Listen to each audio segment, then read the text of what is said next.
नमस्कार, absolute stock market knowledge में आपका स्वागत है। तो आज हम बिजनेस वर्ल्ड में बहुत ज़्यादा इस्तेमाल होने वाले दो कॉन्सेप्ट के बारे में समझने वाले हैं, टॉप लाइन और बॉटम लाइन।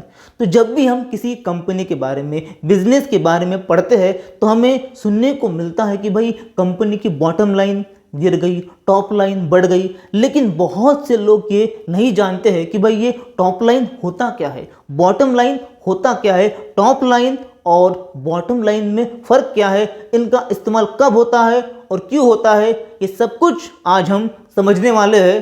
तो चलिए कुछ नया सीखते हैं।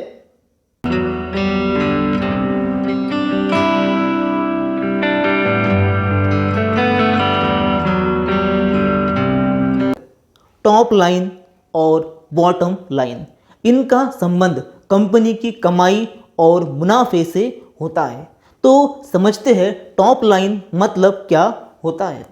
तो कोई भी कंपनी अपना धंधा करके, अपना माल बेच के जो पैसे कमाती है उसको ही कहते हैं टॉप लाइन, मतलब कंपनी का revenue.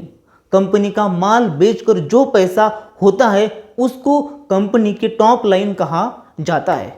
For example, Honda company गाड़ियाँ बेचती है, तो होंडा कंपनी गाड़ियाँ बेचकर जो पैसे कमाती है, जो पैसे उसके पास आते हैं उसे कहते हैं कंपनी की टॉप लाइन। लेकिन पैसे आ गए, उसके बाद कंपनी को अपने खर्चे करने होते हैं, अपने एम्प्लॉय का पेमेंट करना होता है, टैक्स भरना होता है। तो ये सब कुछ करने के बाद जो पैसा कंपनी के पास बचता है उसे हम कहते हैं नेट प्रॉफिट, मुनाफा, और उसको ही बॉटम लाइन कहा जाता है।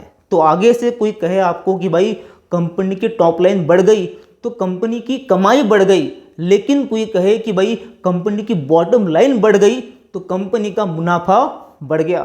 तो बॉटम लाइन मुनाफा, टॉप लाइन कमाई।